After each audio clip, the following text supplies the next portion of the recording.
नमस्कार, मैं राजलक्ष्मी आप सभी का स्वागत करती हूँ द मीडिया पुरवाला के स्पेशल कार्यक्रम में। ये कार्यक्रम विशेष है फिलहाल अपने ज्वलंत मुद्दे को लेकर। तो चलिए आज हम बात करते हैं किसान आंदोलन को लेकर। आज हमारे विद्यार्थियों, हमारे यंगस्टर्स इस आंदोलन को लेकर क्या सोच रहे हैं, क्योंकि आज ये आंदोलन ना सिर्फ भारत के पटल पर है बल्कि विश्व स्तर पर भी इस आंदोलन की चर्चाएं आज हो रही है। फिर चाहे पॉप स्टार रियाना हो या फिर ग्रेटा थनबर्ग, आज सभी इस मुद्दे पर, सभी इस विषय पर अपने ट्वीट्स रख रहे हैं, अपने विचार रख रहे हैं। तो चलिए हम जानते हैं आज विद्यार्थियों से कि इस आंदोलन को लेकर और फिलहाल जो कुछ चल रहा है उस पर विद्यार्थियों का क्या कहना है। ये जो किसान आंदोलन चल रहा था तो ये पहले सिर्फ भारत में चल रहा था, लेकिन अभी एक दो दिनों में अभी जैसे कि देख रहे हैं कि ये अभी नेशनल लेवल से जाकर इंटरनेशनल लेवल पर भी पहुंच चुका है और सभी इंटरनेशनल सेलिब्रिटीज़ जो है इस पर ट्वीट कर रहे हैं। तो इस पर आपका क्या कहना है? देखिए, जहाँ तक किसान आंदोलन को लेकर बात है तो वो उनका एक पॉइंट ऑफ व्यू है जो कि रखना और सुनना। सरकार का भी ये है कि वो उनकी बात को सुने। तो हम किसान आंदोलन को तो गलत नहीं कह सकते, क्योंकि डेमोक्रेसी में हर किसी को अपनी बात रखने का अधिकार है। जहाँ तक बात इंटरनेशनल लेवल पर पहुँच गया है तो अब सरकार को भी ज़रूरत है कि वो उनकी बातों को सुने और ध्यान दे। दिल्ली बॉर्डर पर यह भी बहुत चर्चा में है फिलहाल, तो इस पर आपका क्या कहना है? मेरा बस यही कहना है कि पहले जो कृषि आंदोलन हो रहा था वो सही था, किसान अपने हित के लिए बोल रहे थे, उसमें तो सही था। बट 26 जनवरी को जो हुआ उस कारण से आज ये इंटरनेशनल लेवल पे पहुंच चुका है और ये बहुत ही ख़राब हुआ है, क्योंकि कुछ लोगों ने अपने धर्म को तिरंगे से ऊपर उठाया और तिरंगे को फेंक दिया है और ये बहुत ही गलत है। ये हमारे देश के लिए बहुत ही शर्मनाक चीज़ है कि तिरंगा को वहाँ पे नीचे गिरा दिया और वहाँ के दिल्ली के कई पुलिस वाले वहाँ खड़े होकर देख रहे थे, कुछ किया भी नहीं उन्होंने। दिनों से किसान प्रोटेस्ट कर रहे हैं, लगभग 70-72 दिनों से ये वहाँ पर आंदोलन को बैठे हुए हैं और 26 जनवरी को जो कुछ भी दृश्य रहा देश का, उसके बाद फिर ये आंदोलन अपने एक अलग ही मुकाम पर जाकर पहुँच चुका है। तो इस पर आपका क्या कहना है? और अभी इंटरनेशनल प्लेटफॉर्म पे भी ये मुद्दा जा चुका है, तो इस पर आपका क्या विचार है?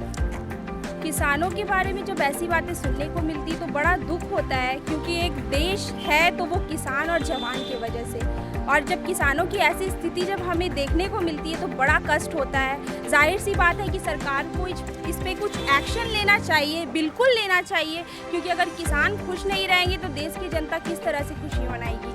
तो जाहिर सी बात है कुछ एक्शन तो लेना ही होगा। किसान आंदोलन का जो मुद्दा है वो वैश्विक पटल पर जा पहुंचा है, तो वैश्विक पटल पर इस पर जाने से आज ना सिर्फ अमेरिकी दूतावास जो है या फिर पॉप स्टार रियाना हो या फिर चाहे आप ग्रेटा थनबर्ग कह लें, सभी इस पर ट्वीट कर रहे हैं और इसे भारतीय जो है इसे कह रहे हैं कि ये भारत के आंतरिक मुद्दे पर ये कहीं ना कहीं दखल अंदाजी कर रहे हैं। तो ये कुल जो मुद्दा सामने आ रहा है उस पर आपका क्या कहना है? देखिए क्या है, ये शुरू से एक पद्धति चली है कि बेगानी शादी में अब्दुल्ला दीवाना वाली हाल है।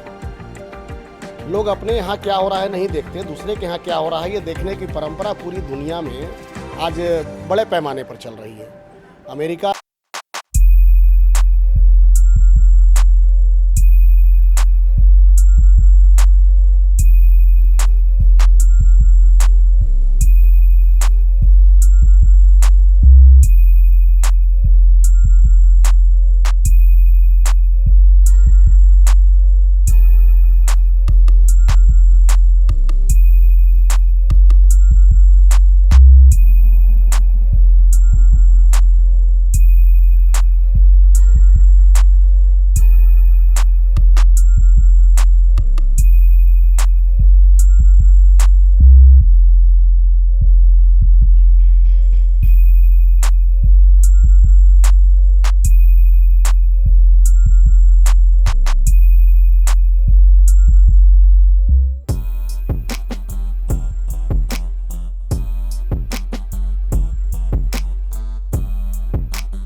ये जो रोड पर जो धरना लगातार जो देर महीना जो दे रहे हैं, वो किसान को कहीं न कहीं ये बीजेपी की साजिश के तहत उस किसान आंदोलन को बदनाम करने की कोशिश किया गया है।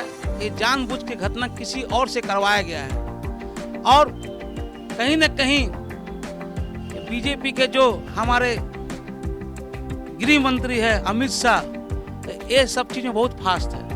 आप देखे होंगे कुछ दिन पहले, आज 6 से 7 महीने पहले आपके बंगाल में जब संसद का चुनाव था, उसमें भी एक घटना हुआ था जो बाद में मीडिया के द्वारा ही खुलासा हुआ था कि आरएस के लोग ही कपड़ा पहन के जय श्री राम का नारा लगा के गलत काम किए थे।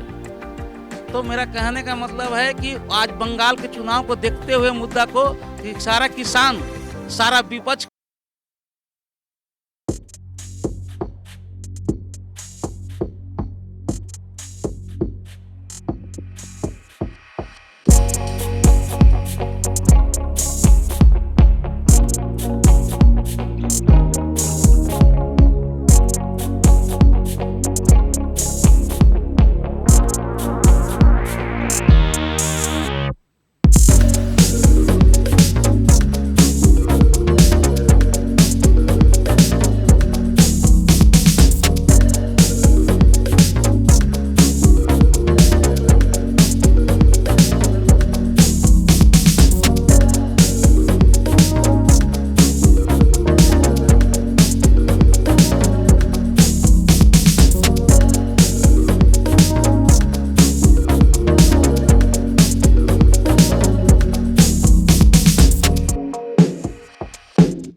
चाहती है।